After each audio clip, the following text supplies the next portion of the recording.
Hey guys, welcome back to Lenny's book channel, and today we're going to read The True Story of the Three Little Pigs by a Wolf.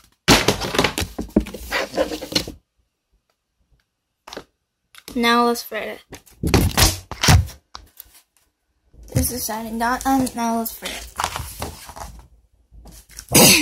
The True Story of the Three Little Pigs.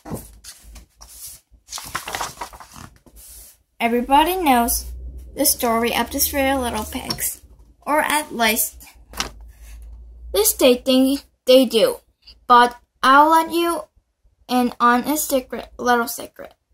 Nobody knows the real story, because nobody have ever heard my side of the story. I'm the wolf, Alexander T. Wolf. You can call me Al. I don't know how this whole big bad wolf thing got started, but this all wrong. Maybe it's because to our diet. Hey, it's not my fault, wolves. It's cute little animals like bunnies and sheep and pigs. That's just the way we are. If cheeseburgers were cute, forks would be probably think you are big bad too. But like I was saying, the whole big bad wolf thinks it's all wrong. The real story is about a sneeze and a cup of sugar. This is the real story. Way back to once upon a time, I was making a birthday cake for my dear old granny. I had a terrible sneezing cold. I ran out of sugar. So I walked down the street to ask my neighbor for a cup of sugar. Now, this neighbor was a pig. And he wasn't bright either. He had built his whole house out of the straw. Can you believe it?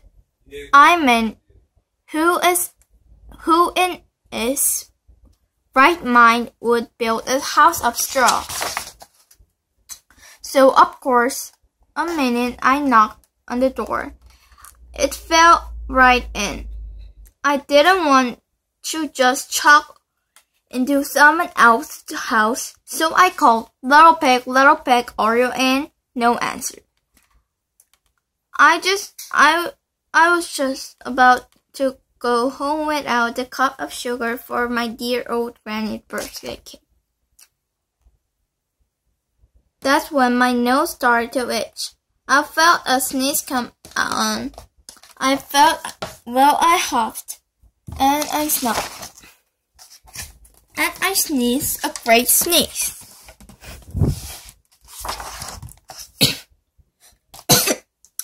And you know what? That whole darn straw house fell down. And right in the middle at the pile of straw was the first little pig, that as normal. He had been home for the whole time.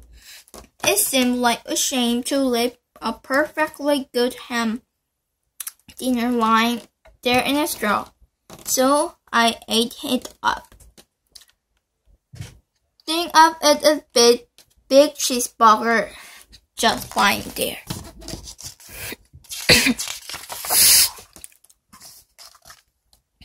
I was feeling a little better, but I still didn't had my cup of sugar, so I went to the next neighbor's house. This neighbor was a first little pig's brother. He was a little smarter, but no much. He had built his house of sticks. I rang the bell of the steakhouse. Nobody answered. I called, Mr. Pig, are you in?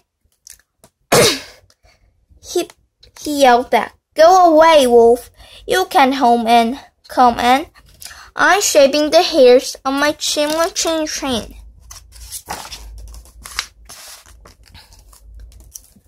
I had just grabbed it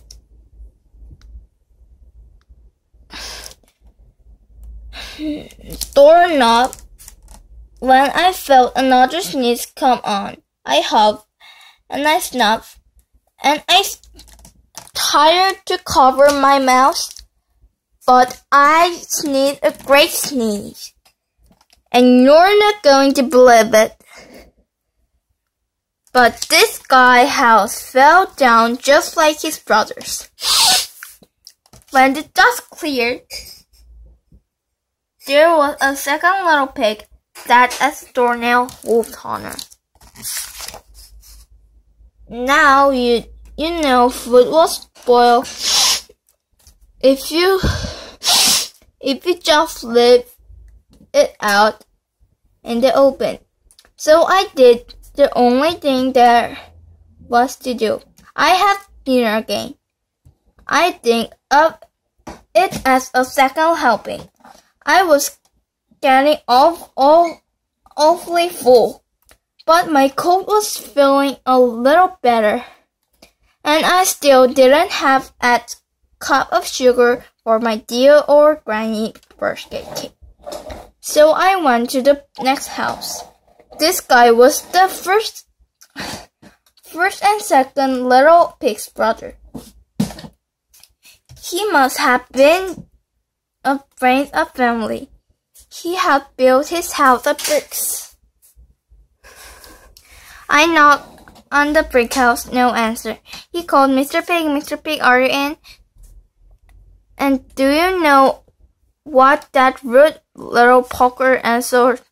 Get out of there, wolf. Don't bother me again. Talk about impolite. He probably had a whole shackful of sugar, and he wouldn't give me even one little cup for my dear sweet old granny birthday cake. What a pig.